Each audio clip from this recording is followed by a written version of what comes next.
Hello viewers, welcome to this channel.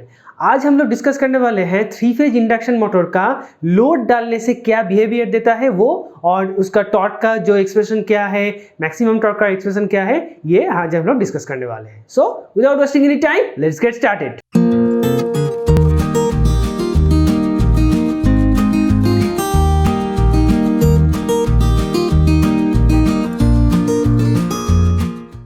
तो जब हम लोग थ्री फेज इंडक्शन मोटर में लोड डालते हैं, दैट मीन्स मैकेनिकल लोड उसमें अटैच करते हैं, तो सडनली क्या होता है, जो स्पीड है वो ड्रॉप कर जाता है। स्पीड ड्रॉप करने से क्या होता है, जो फ्लक्स कटिंग रेट है वो इंक्रीज हो जाता है। क्यों? क्योंकि जो स्पीड है वो डिक्रीज हो रहा है, दैट मीन्स स्लो घूम रहा है। स्लो घूमने से क्या होगा, फ्लक्स जो वो हायर रेट से काट करेगा रोटर कंडक्टर को। ठीक है, हायर रेट से काट करने से क्या होता है कि ये जो रोटर करंट है वो इंक्रीज हो जाता है। ओके, ये इंक्रीज रोटर करंट क्या होता है, टॉर्क को इंक्रीज करता है।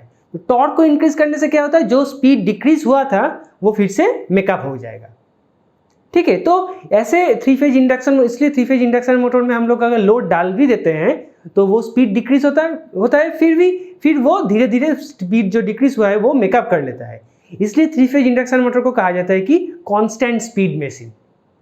ओके, और ये थ्री फेज इंडक्शन मोटर का जो रोटर है वो कभी भी सिंक्रोनस स्पीड अचीव नहीं कर पाएगा। क्यों? क्योंकि अगर सिंक्रोनस स्पीड अचीव कर जाए तो क्या होगा कि वो सिंक्रोनस स्पीड, फ्लक्स और रोटर के बीच में कोई रिलेटिव स्पीड नहीं रहेगा, तो वो मोटर धीरे धीरे स्टॉप हो जाएगा।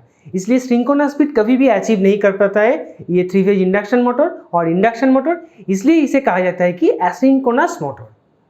ओके, तो अब हम लोग देखेंगे कि इस रनिंग कंडीशन में टॉर्क का क्या एक्सप्रेशंस है और मैक्सिमम टॉर्क हम लोग कैसे पाते हैं। ओके, सो टॉर्क अंडर रनिंग कंडीशन।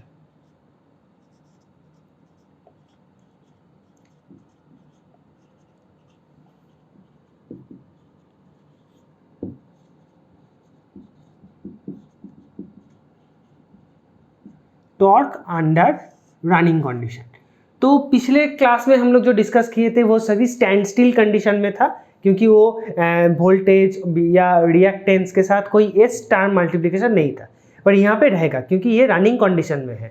तो जब मोटर घूमना शुरू करता है क्या, तो स्लिप जो है वो पिक्चर में आता है, तो स्लिप के हिसाब से वो सभी चेंजेस होगा। ठीक है, तो यहाँ पे देखो क्या है, that is the rotor induced EMF at running condition. Okay, so this is nothing but SE2, X2 dash is nothing but SX2। Okay, और क्या है इसमें, तो जेट का वैल्यू क्या है, Z2 dash is nothing but R2 square plus SX2 whole square. Okay, I2 dash का value क्या होगा,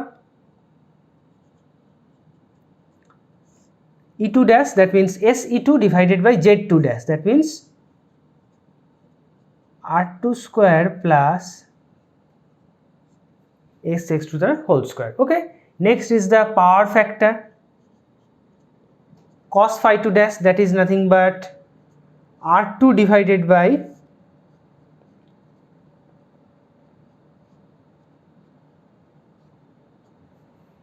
ओके, तो ये जो रोटर टर्मिनल में और रोटर साइड में जो क्वांटिटीज है वो हम लोगों ने यहाँ पे लिख लिए। ठीक है, अब हम लोग देखेंगे कि टॉर्क का एक्सप्रेशन क्या होता है। टॉर्क का एक्सप्रेशन क्या होता है, हम लोग जानते हैं कि E2 dash I2 dash cos phi 2 dash. Okay, तो यहाँ पे हम लोग क्या लिखेंगे, फाई, क्योंकि E2 वेरी जस्ट फाई है।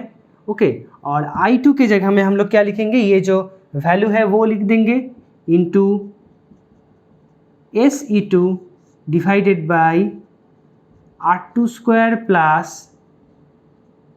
SX2 whole square into R2 divided by this R2 square plus SX2 whole square. Okay, तो ये से हम लोग सिंप्लीफाई करेंगे, phi SE2 R2 divided by R2 square plus SX2 whole square. Okay, ये दोनों multiply करने से अब हम लोग ये जो प्रोपोर्शनल टर्म है उसे हटा के एक कांस्टेंट लाएंगे के phi S E2R2 divided by this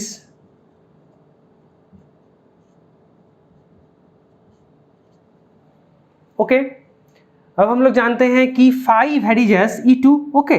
so यहाँ पे हम लोग इसे हटा के एक दूसरा कांस्टेंट लाएंगे that is K1 E2 square R2 divided by R2 square plus SX2 whole square okay.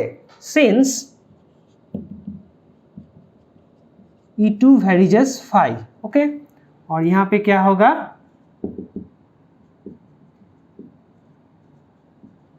Phi clear. तो ये जो है that is the expression for the torque under running condition okay. अब अगर ये सप्लाई वोल्टेज जो है भी अगर वो फिक्स्ड रहा तो E2 भी फिक्स्ड रहेगा। तो इस E2 को हम लोग हटा के एक दूसरा कांस्टेंट ला सकते हैं that is TR equals to K2SR2 divided by R2 square plus SX2 whole square okay। so that is the final expression for torque under running condition। तो इसमें हम लोग देख सकते हैं कि torque is यहाँ पे कुछ हम लोग नोट कर लेंगे that is torque is proportional to S okay. S का फॉर्मूला क्या है यहाँ पे हम लोग लिख लेते हैं NS minus NR divided by NS into 100। अगर हम लोग परसेंटेज की ऐसे एक्सप्रेस करेंगे तो TR वेरिजेस S that means slip के साथ डायरेक्टली प्रोपोर्शनल है ओके। तो अगर स्लिप डिक्रीज कर जाए तो टॉर्क भी डिक्रीज करेगा, अगर स्लिप इंक्रीज कर जाए तो टॉर्क भी इंक्रीज करेगा। दैट मीन्स क्या है, स्लिप इंक्रीज कर जाए मतलब ये जो ऊपर वाला टर्म जो है वो इंक्रीज कर जाए, दैट मीन्स एनआर जो है वो डिक्रीज कर जाए, दैट मीन्स रोटर का स्पीड डिक्रीज हो जाए। दैट मीन्स अगर मोटर स्लो डाउन हो जाए तो क्या होगा, टॉर्क इंक्रीज करेगा एंड वाइस वर्सा। अगर मोटर स्पीड अप हो जाए तो टॉर्क क्या होगा, डिक्रीज करेगा। अगर मोटर का जो स्पीड है वो डिक्रीज हो जाए तो क्या होगा, टॉर्क क्या करेगा, इंक्रीज करेगा उस स्पीड को मेकअप करने के लिए। That's why three phase induction motor is called the constant speed motor. Clear. और यहां से हम लोग देख सकते हैं कि टीआर जो है वो रेजिस्टेंस के साथ डायरेक्टली प्रोपोर्शनल है। दैट मीन्स रेजिस्टेंस बढ़ा के हम लोग ये जो टॉर्क है उसको इंक्रीज कर सकते हैं। हम लोग देखे हैं कि उन रोटर मोटर में हम लोग रेजिस्टेंस ऐड कर सकते हैं टॉर्क को इंक्रीज करवाने के लिए। So these are the observation from this expression that is T R equals to K2SR2 divided by root under R square. Sorry यहाँ पे रूट अंडर नहीं होगा, यहाँ पे एक गलती हो गया, रूट अंडर नहीं होगा। T R equals to K2SR2 divided by R2 square plus SX2 उसका whole square. Okay, so that is the expression for the torque. तो इस एक्सप्रेशन से हम लोग ये जो that is the general expression. अब हम लोग देखेंगे कि मैक्सिमम टॉर्क किस कंडीशन में होता है। ठीक है, हम लोग देखे हैं कि स्टैंड स्टिल में R2 equals to X2 condition में क्या होता है कि मैक्सिमम टॉर्क होता है, पर यहाँ पे रनिंग कंडीशन में किस कंडीशन में किसकी वजह से मैक्सिमम टॉर्क होता है वो हम लोग देखेंगे। So next is the maximum torque under running condition. That means maximum running condition में किस एक्सप्रेशन की वजह से या किसकी वजह से, किस कंडीशन की वजह से मैक्सिमम टॉर्क जनरेट है वो हम लोग देखेंगे। तो पिछले वाला जो इक्वेशन था टॉर्क का वो हम लोग लिख लेते हैं that is T R is equals to K2SR2 divided by R2 square plus X2 उसका होल स्क्वायर। ओके, अब इसे हम लोग डिफरेंशिएट करेंगे S की रेस्पेक्ट पे। ओके, सो X की रेस्पेक्ट ये that is K2, so K2 बाहर आ जाएगा। ओके, अगर हम लोग पार्शियल डिफरेंसेस करेंगे दैट मीन्स इंटीग्रेशन, तो ये क्या होगा R2 divided by, that means एक बार हम लोग SR2 को डिफरेंशिएट करेंगे, इसको फिक्स्ड रखे, एक बार हम लोग SR2 को फिक्स्ड रख के 1 बाई दिस को डिफरेंशिएट करेंगे। ओके, सो ये अगर करूँगा तो R2 होगा, so that is R2 square plus SX2 whole square minus यहाँ पे क्या होगा, दैट इज स्क्वायर हो जाएगा, यहाँ पे स्क्वायर हो जाएगा।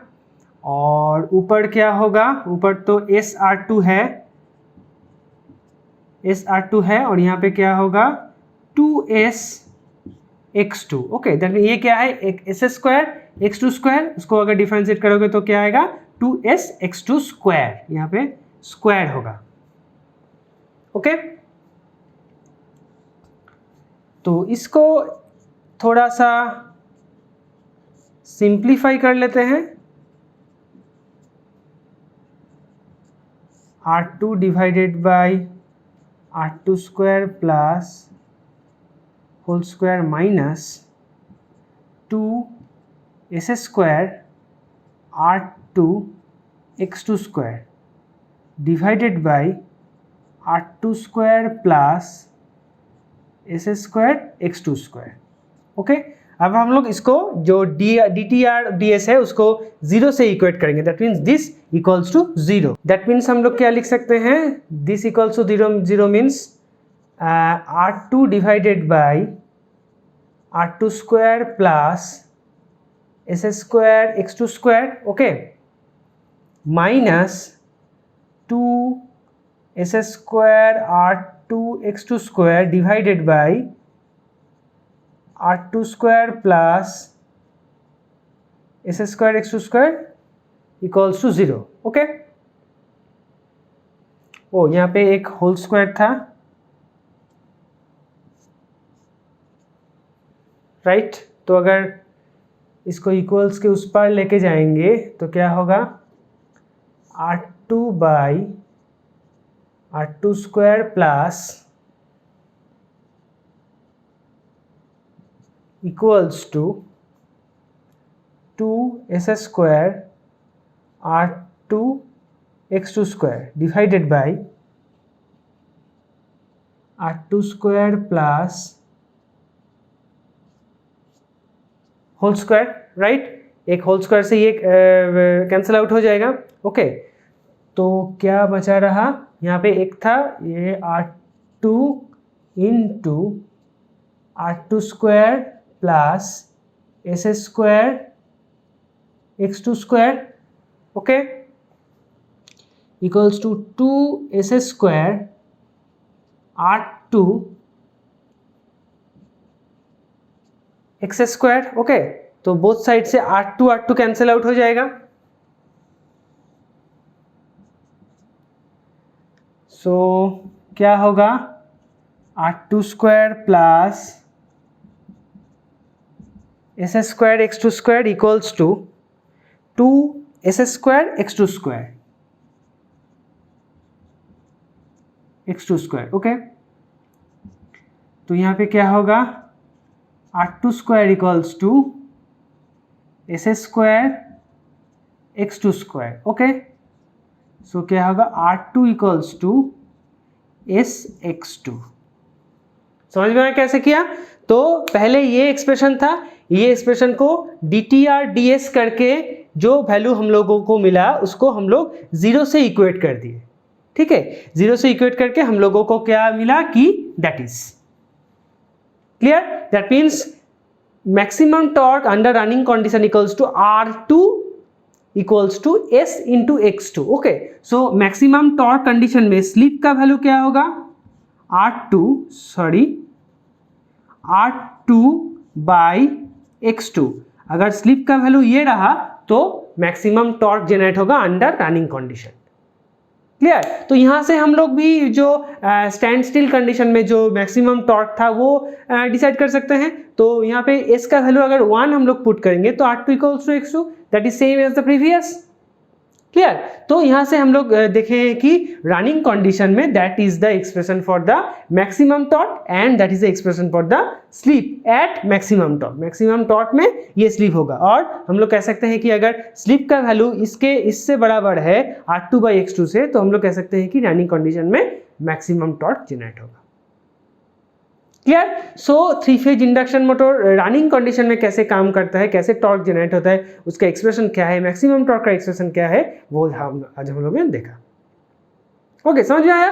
तो ये मैक्सिमम टॉर्क का जो डेरिवेशन है ये बहुत ही इजी है, तुम लोग घर में प्रैक्टिस कर सकते हो। ये टर्म लेके इसको सिंपली डिफरेंशिएट करके ये वैल्यू तुम लोग को इजीली मिल जाएगा, ठीक है। और नहीं तो ये जो वैल्यू है, ये जो लास्ट का जो वैल्यू है, ये याद रखना पड़ेगा प्रॉब्लम सॉल्व करने के लिए, ठीक है। तो आज के लिए इतना ही guys. If you like this video then like the video and share it with your friends, and those who are new in this channel please subscribe the channel and hit the bell icon. मिलते हैं अगले video में, तब तक के लिए Tata and good bye.